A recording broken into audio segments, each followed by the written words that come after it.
Hello everybody, welcome back to Smart Poker's YouTube channel. We are currently in a series of videos here that are for manifolding auto flowers. So if you're following along, we appreciate that and you'll get to see the next step here. I picked this plant in particular because it's easier to see with the camera, and I wanted to go ahead and talk a few things that we have here. One is these are our training tools. This is what we use. It's just rebar, tying wire. We hook them here. The reason I have them off is they're growing so fast that if you can see this point here, it slides down. As they grow, it slides down and it'll start pinching the nodes. So I haven't been able to be in here as much as I want to be, and they seem to be doing that a lot. So I've taken them off actually. And if you can get a shot of this over here, you can see where one of my nodes actually grew up into my hook and started to twist up right here. So and also if you pay attention, you can see how strongly these are hulking out right here from being pulled down, and I'm afraid to yank them anymore for fear of breaking one side off. I'd just rather have a poorly trained plant than to have it obviously busted in half. So back to this plant, one thing I did want to mention is if you'll notice, these leaves on both sides are now totally into the cocoa. This happens because of this knuckle forming right here. You can see where we had these plants pulled down and it almost started to tear itself, so I had to take those ties off for a day, and then I was able to put them back on gently towards the softer ends. So with that being said, I just wanted everybody to realize that's why these leaves are in the cocoa. These used to stick straight out, but since this plant's built such a large knuckle there, it's folded those leaves down into there, and they will come off, but we're going to go ahead and try and water around them for now and keep an eye on them so they don't create an issue. One other thing before I actually do the cut is I wanted to point out two of our plants they've sprouted new growth nodes here. I've seen them do this many other times, but mostly during flower. It's crazy. There's a couple of shoots coming off of it down there. I'm not sure how good you guys can see in there. There's one on the other side under there too, and we removed the first and second growth nodes, and I'll be damned if I looked in there a week ago and they were growing back. So yeah, we're gonna have to cut those off again, and I just thought that was a good anomaly I'd like to show you. This leaf right here is actually a 6-leaf anomaly. You can see there's 1, 2, 3, 4, 5, 6 fingers. It's not much of an anomaly, but it's odd. And you can also, if you followed along before, we have a 4-leafer on this one somewhere. Yeah, it's over here. This is a 4-leafer right here. See, it's down into there so bad it's getting dirty. But alright, we can do some work on this one. I'll explain to you what we're doing and what we've done so far. So these plants are, as I mentioned, auto flowers if you're following along.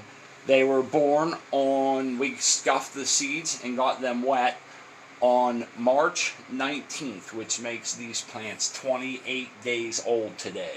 And you can see, if you pay attention on this one, that she's starting to show her little pistils. And we're still going to train her. That doesn't mean it shows that she's getting ready to flower out, but we're going to still cut her, and we don't have any problems with that.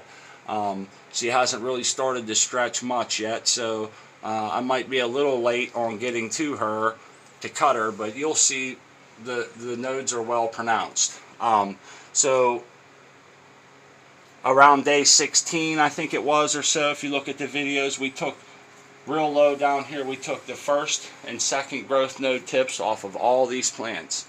And then we came back a couple days later when they were at 6 nodes, and we cut them all the way back to 3, and now you see our 2 new mains. Now the way to finish a manifold is to grow these mains out to 4 nodes, which we have. There's 1, 2, 3 little ones, and this 4th one on top here. Once you grow it out to 4 nodes, we're going to cut it back here, so we'll have 3 nodes, and then we're going to take the second node growth tips. And what that will leave us is I'm sorry, I was grabbing the wrong one here. These are the second node growth tips. That'll leave us our 2 firsts and the thirds. And being that they're being topped again, these will really take off. The reason we take the second one, as far as I'm concerned, is for the build. You don't want too many colas, obviously, to flower out, so that gives us 4 on each side of the plant.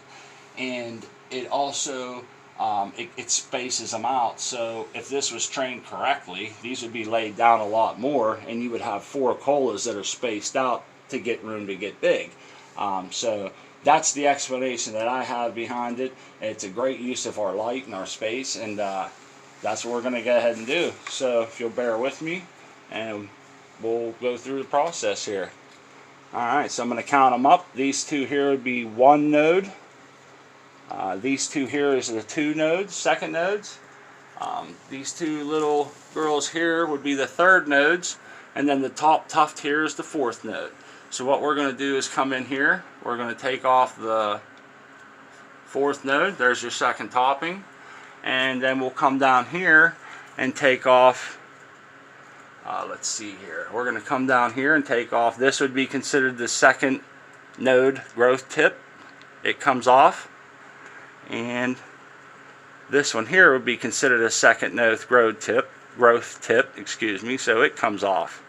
And so now we will be left with these 2 growth tips and these 2 growth tips for 4 nice colas on each side. Hopefully we can get them trained out a little better, and that's how we manifold our autoflowers. We appreciate everybody coming by. I hope that this is knowledgeable and understanding and palatable, so you guys can follow along and join us and grow with us. We'd like to give a shout out to Coco for Cannabis and all of our friends over there in the chat room, and to Dr. Coco and the whole scene over there. We always say it in our videos, we wouldn't be here without you. I want to shout out Crispy Wannabe behind the camera. She's my biggest supporter, and we're a great team together. Other than that, we appreciate you stopping by. We hope everybody has a good weekend, and we'll see you later.